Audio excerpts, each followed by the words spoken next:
Hey, it's Tuesday at 2, or those of you live, now maybe we'll go Tuesday at 2:22. How about that? Yeah, that's it. All twos.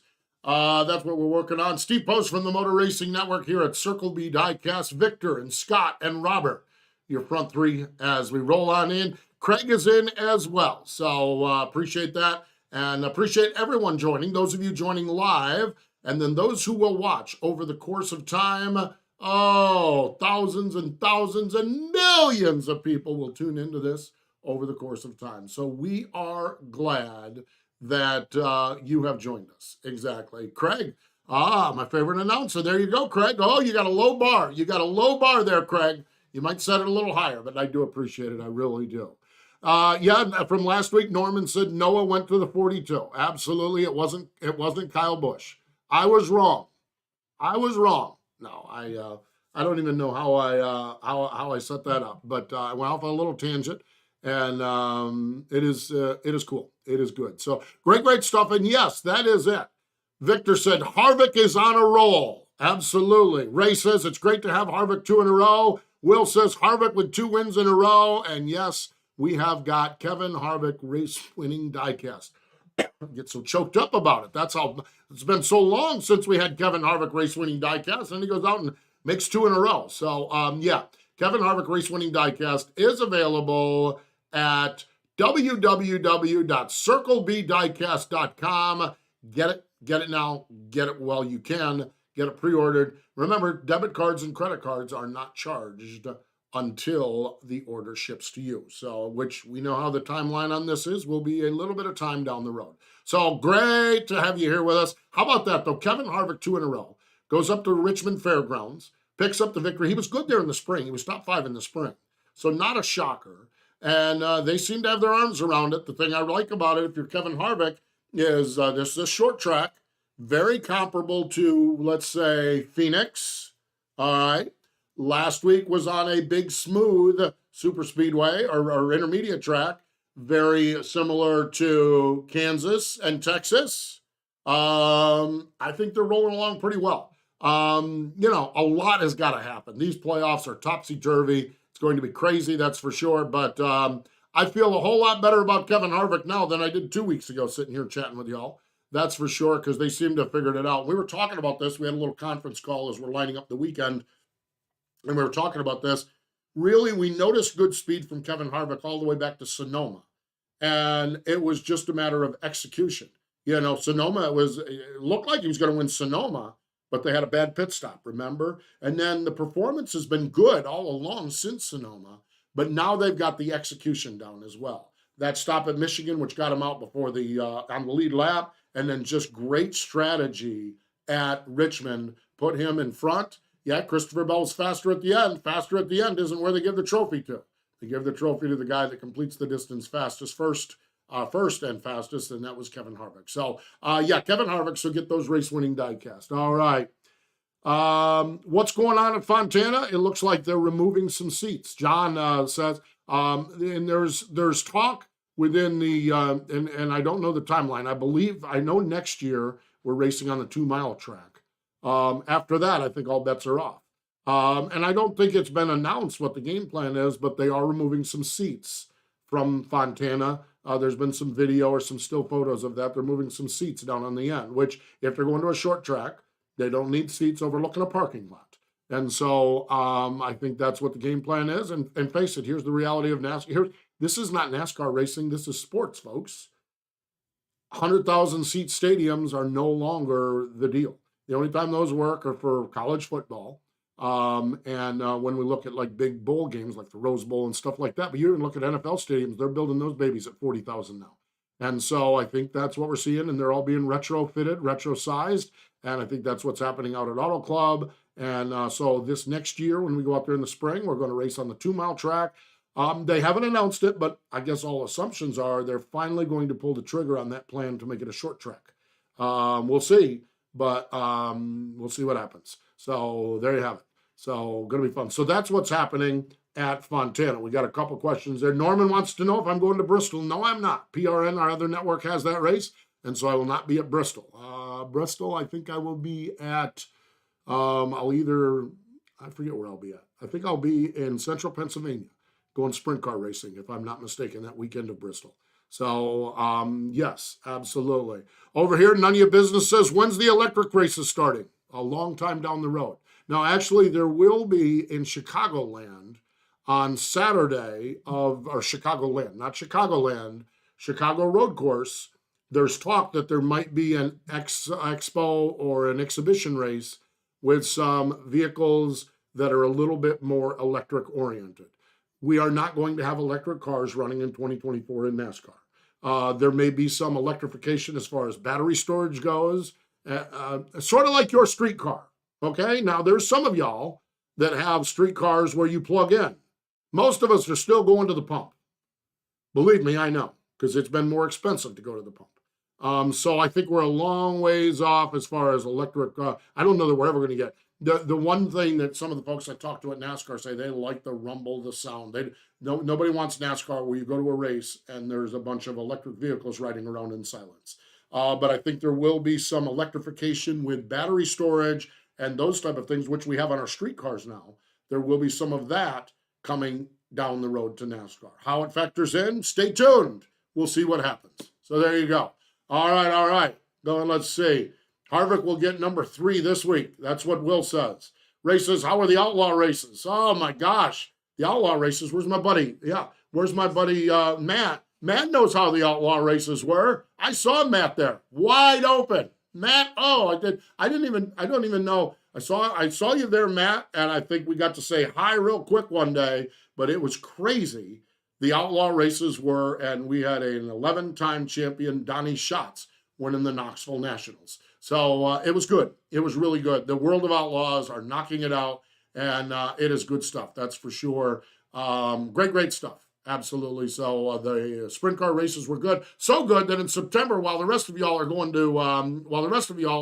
to Bristol, I'm going to see some more sprint car racing up in central Pennsylvania. What do you think of the battle for the final playoff spot? Norman wants to know. I think it's, and Matt barely recovered from Knoxville. Barely recovered. I wish I was going to Jackson, Minnesota this week to get just a little bit more. But it'll be good. I'll be in Watkins Glen. Norman wants to know, what do you think of this battle for the final playoff spot? I think it's fascinating, and it might not even be a final battle for the final playoff spot. I think there's a legit chance that we get a new winner in these final 2 races. Road course, Daytona. When we look at road courses, you don't have to look any farther than Chris Buescher and Michael McDowell, who have really ran well on road courses. Chris Buescher has ran well everywhere. You don't have to look any farther than that, okay? Then, when we look at Daytona, you throw in Chris Buescher, who won the Clash, or not the Clash, one of the dual races. You throw in Michael McDowell, who won the Daytona 500 last year. You throw in Bubba Wallace, who I think has the best speedway average. I'm telling you, I think I'll almost be more shocked if we don't get a new winner. So, to your question, this is Ryan Blaney versus Martin Truex Jr. If I'm either of those teams, you know what I'm trying to do? Win the freaking race. I don't know necessarily. I mean, we talked about this on the meeting and we're going on blah, blah, blah, blah, blah. He's got to win a stage. He's got to do this. He's got to do that. Well, you know what? Chris Buescher goes up there and win the race. Ryan Blaney can win 700 stages on Sunday afternoon, and it won't matter one iota. I think you got to win that race. I just think you got to win the race if you're Ryan Blaney or Martin Truex Jr. And you look. I think Truex probably best shot is Watkins Glen, and I think Blaney's a good shot at Daytona. So I think you got to win. I think that's, to me. I think you can. I think you can count yourself some points all the way to outside looking in. That's my fear on that thing, especially the way this year has been. So there's others. I mean, you take Eric Jones down at Daytona. He could win that race at Daytona, easily win that race. And there's others. I'm just pulling a couple right out of my keister here as we talk about it. So, yeah. So, Jeff, Kyle Busch will announce his 2023 plan soon. I have no idea. I don't know. I thought he was going to announce him in May. So the bottom line is, I think that I don't know. We're going to see what happens. Wilson says, glad we finally got a new World of Outlaw video game. That's right. There's a new World of Outlaw video game. You got to get your station or your player or whatever it is. I don't know what that stuff is. I can barely live in reality, let alone video games. Yeah, World of Outlaws have a brand new video game as well. Michael says Corey LaJoie get his first win at Daytona next week. Yeah, I think Corey's got to get some points too, though. He could win the race and still not get in because you've got to be top 30 in points. And at one time, I don't think Corey was there. I haven't looked at the points recently. So, yeah, we'll see. That's the fun part about it, folks. We don't know. You remember when we used to, like, way back, like 3 years ago, when we used to say, is Denny Hamlin going to win the race or is Kevin Harvick going to win the race? Well, now look at it. Yeah, Corey LaJoie is 31st in the points, and he is well back. He's 50-some points back, 47 points back behind Todd Gilliland, Harrison Burton. Brad Keselowski goes to Daytona and wins. There's not breaking news anything at all. Michael McDowell, Cole Custer. How about this one? Ricky Stenhouse Jr. gets a super speedway win. We've seen that before. All right, Justin Haley gets a super speedway win. We've seen that before. Austin Dillon gets a... Folks, the battle between Blaney and Truex may not even matter. Eric Almirola, Eric Jones, Bubba Wallace, Austin Dillon, Chris Buescher, Justin Haley, Ricky Stenhouse Jr. Do you want to go to Daytona betting that all of those guys are going to lose? I don't know. I don't think I do. Fascinating stuff. Isn't that what's fun about it now, folks? Isn't that what's awesome about it? Yeah, that is good stuff for sure. All right, let's see what we got over here in the social media land over on TikTok. All right. Who knows? People, who knows? Some of y'all need a hobby. And one of the hobbies is stop bothering me. How about that? There you go. Not sure even what that means. Lionel wants to know, is Brent Powell secretly a huge Chase Elliott fan? Yes, he is. Because Chase Elliott sells diecast. You know who else Brent Powell is a fan of? Kevin Harvick. The boss man loves when Kevin Harvick. And speaking of selling diecast, they're getting ready to shush me out of here. Because at the top of the hour, Jonathan's coming in. He's going to do a reverse double half gainer triple axle sow cow auction of some form, and y'all are going to want to be part of it. That's coming up at the top of the hour. So we're wheeling and dealing diecast at the top of the hour with Jonathan. He's doing a reverse auction. Yeah. So there you have it. Let's see. Well, there you go. What happens if Kurt Busch can't return? Will somebody get moved up into his playoff spot? I don't know how that works. If we get 17 winners, Kurt Busch, I think, would be the odd man out because he's gained no points over the last few weeks, which would really, really suck. How does it work if there are more than 16 winners? The points. So whoever is 17th in points of the winners, which I believe now would be Kurt Busch, would be the odd man out. Yeah, I know. Well, that's why this stuff is crazy, folks. It's crazy. 2 words, crazy. Man, I'll tell you what. Awesome. Yeah, and I'm with you, Norman. I hope Kurt does come back. That's for sure. And Brendan, yes, Brendan Kessler. Can't predict anything at this point. That's wisdom right there, my man. If you can predict it, good luck. Go to Las Vegas, because you could win a boatload of money. I ain't predicting. I don't know what's going to happen. You look at the handful of drivers that could win Watkins Glen and the bevy of drivers that could win Daytona.